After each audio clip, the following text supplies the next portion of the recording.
Hey guys, Chthonios raises an interesting question. He asks, why be a God denier?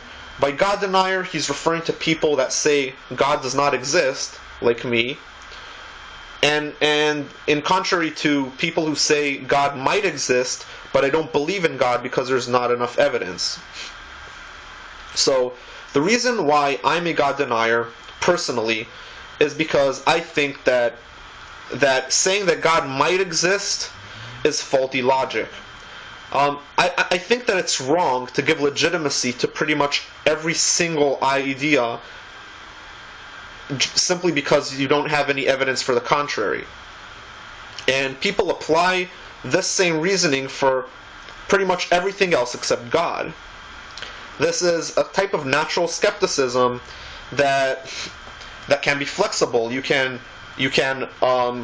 be skeptic about a lot of things and a lot of claims to the degree where you say that it doesn't exist.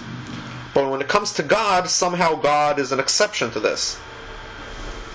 Take, for example, the Force. The Force does not exist. This is something that can be agreed upon by pretty much everybody. Even the person himself who thought about the idea of the Force. He probably thinks that the Force isn't real either. Now, is it faulty logic to say that the Force doesn't exist simply because we don't have any evidence that it doesn't exist? Well, saying that the Force might exist, we don't have any evidence for it, so we don't believe in it, I think is taking it too easy on absurd ideas. Now, the reason why I can assert that the Force doesn't exist is because I know where this idea originated from. It's a product of human imagination. And the same exact thing applies to the idea of God. Now, there is a distinction that should be made between pure imagination or imagination that is based upon observations of reality. Imagination can be a very powerful tool for coming up with hypotheses or theories that explain a bunch of facts.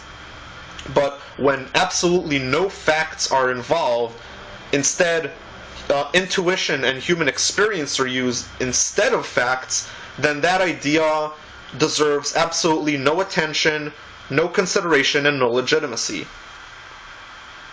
Now, since God is the product of primitive human imagination by people who could not explain anything about reality because they simply didn't have a system such as science to try to put things in perspective. Every idea was about as good as the next. So this God might be true, the other God might be true, you don't know. So God came to explain certain experiences and certain intuition that people had at the time. It feels kind of intuitive that God created everything because that way, because people are naturally leaning towards using Occam's razor. So they God made everything pretty intuitive, pretty simple, and that's it. That doesn't mean that this idea deserves any credit or any consideration simply because it can't be disproven. So, since I know both the origins of the idea of the Force and the idea of gods, and both of them, I think, come from pure, wild imagination, I think they both should deserve the same exact response, which is they do not exist. If you prove to me that it exists, I will absolutely change my mind. But as of now, I'm not even considering that it's a possibility.